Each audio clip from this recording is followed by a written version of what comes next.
සුබ උදෑසනක් වේවා.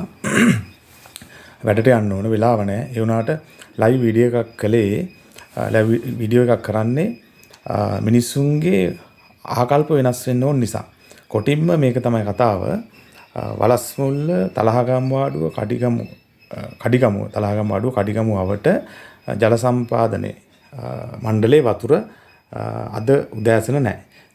දවසක හිම වතුර නැති වෙන එක ප්‍රශ්නයක් නෙවෙයි. හැබැයි මේක මාසකට 6-7 වතාවම මේ දේ සිද්ධ වෙනවා. උදෑසන නැගිටලා දවසේ වැඩ කටයුතු පටන් ගන්න හදන වෙලාවට වතුර නැහැ. ඉතින් එක්කෝ ජලය එම දවසේ ජලය සම්පාදනය කරන්න බැරි නම් දෙන්න ඕන මැසේජ් එකක් ජල සම්පාදන මණ්ඩලය විසින් මේ දවසේ මේ වෙලාවේ සිට මේ දක්වා වතුර ජලය නැහැ කියලා. එතකොට ජලය සපයාගෙන කල්තියාල ඇස්ති කරගෙන මිනිසුන්ට වැඩට යන්න පුළුවන්. ජල සම්පාදන මණ්ඩලයට මාසකට ජලය ලබා දුන්නත් නැතත් රෙන්ටල් එකක් විදියට යම්කිසි මුදලක් ගෙවනවා. එතකොට යම්කිසි මුදලක් මාසක් වෙනුවෙන් ගෙවනව නම් අනිවාර්යයෙන්ම ජලය සැපයීමේ වගකීම ජල සම්පාදන මණ්ඩලයට තියෙනවා. එහෙම බැරි නම් අනිවාර්යයෙන්ම තමන්ගේ අතින් යම්කිසි වරදක් සිද්ධ වුණා නම් මිනිස්සුන්ගේ ළඟට ඇවිල්ලා සමාව ගන්න ඕන. ඒක තමයි මේ දියුණු මානවයේ ලක්ෂණය. දැන් මේ ජලය කියලා කියන්නේ තාම අවශ්‍ය දෙයක්. දැන් අපි දන්නෝ එක්තරා ත්‍රස්තවාදී නායකයෙක් මැරුම් කෑවෙත් ජලය නිසා. ජලය සම්බන්ධ ප්‍රශ්නයන් නිසා. ඊළඟට ඉතිහාසයේ බුදුන් දවස ශාක්‍ය කෝලිය කියලා දෙපැත්තකට බෙදිලා ගහමරා ගත්තේ ජලය නිසා. ජලය කියන්නේ තීරණාත්මක සාධකයක්. මේක හොඳට තේරුම් ගන්න ඕන. දැන් ජපානයේ වගේ රටවල් වල කෝච්චිය තප්පරයක් ප්‍රමාද වුණොත් ඒ මිනිස්සු සියලුම ප්‍රජාවගෙන් සමාවයි දිනවා. දැන් මෙච්චර වෙලාවක් ජලය සපෙල් නැහැ. දැන් උදේ 6:45 6:00 වෙනකොට රාජකාරියට වාර්තා කරන්න ඕන. දැන් වෙලාව උදේ 8:20යි. තවම ජලය මේ ප්‍රදේශයට නැහැ. එතකොට මම කතා කරා 1.9.3.9 මගේ මතක හැටියට ජල සම්පාදන මණ්ඩලයේ පොදු නම්බරයට කතා කරලා විනාඩි 20ක් විතර නාද වෙලා එහෙන් ඇහුවා.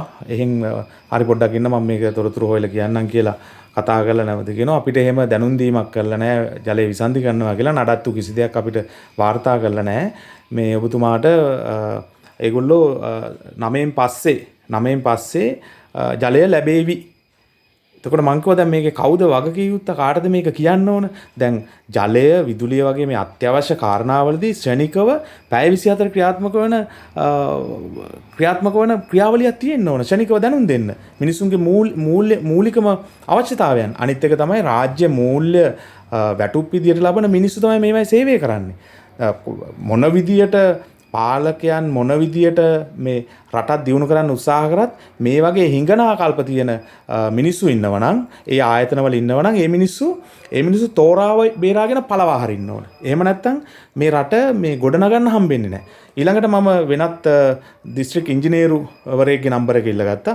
ඒ නම්බර එකට ගත්තට පස්සේ ඒ දුරකථන අංකයෙන් කියන්නේ මේ මොහොතේ සම්බන්ධ කළ නොහැක කියලා. ඊළඟට මම තව පැය භාගයකින් විතර ගත්තා. ඒ වෙලාවෙත් කියනවා මේ මොහොතේ මේ දුරකථන අංකය සම්බන්ධ කළ නොහැක කියලා. එතකොට මේ මොහොත කීයටවත් ඉවර වෙන්නේ නැහැ. ඒක නෙමෙයි ප්‍රශ්නේ. විස්මය ජනක දේ කියන්නේ මෙන්න 8:30 වෙනකොට ජලය එනවා. 8:30 වෙනකොට එනවා. ඒතකොට පාන්දර නොඑන්නත් 8:30 වෙනකොට ජලය එන්නත් කොහොමද? දැන් මේගොල්ලෝ මේ ජලය විසන්ධි කරලා ගෙදර ගිහිල්ලා ඉඳලා රාජකාරියට 8:00-9:00ට ඇවිල්ලා ජලය මේ මිනිසුන්ට මේ කරාමරිනවද? එහෙම නැත්නම් මේ තමන්ගේ රාජකාරිය වගකීම හරියට ඉෂ්ට කරන්නේ නැද්ද කියන එක. මම ඉල්ලා සිටිනවා දැන් මේ රටේ ඩොලර් ගෙනල්ලා මහ පොළොවේ අඩියක් තුනී කළා මේ රට වැහුවත් මේ රට දියුණු වෙන්නේ නැහැ මේ වගේ ආකල්ප තියෙන මිනිස්සු ඉන්නවනම්. ඒ නිසා මේවා හොයලා බලලා අනිවාර්යයෙන්ම මේ මිනිසුන්ගේ ආකල්ප නිවැරදි කරන්න ඕන.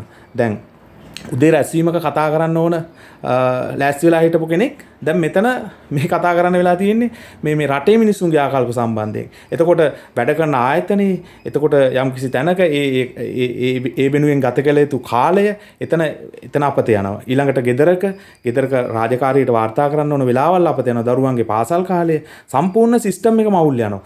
මේ ජලය ඇතත් නැතත් මිනිසුන්ගේ විනය අංකයකට හැදෙන්න ඕන. විනය හැදෙන්නේ නැත්නම් එතන පැවැත්මක් නැහැ. ඒ නිසා මේ පිළිබඳ දැඩිව බලධාරීන්ගේ අවධානය යොමු වෙයි කියලා අපි බලාපොරොත්තු වෙනවා.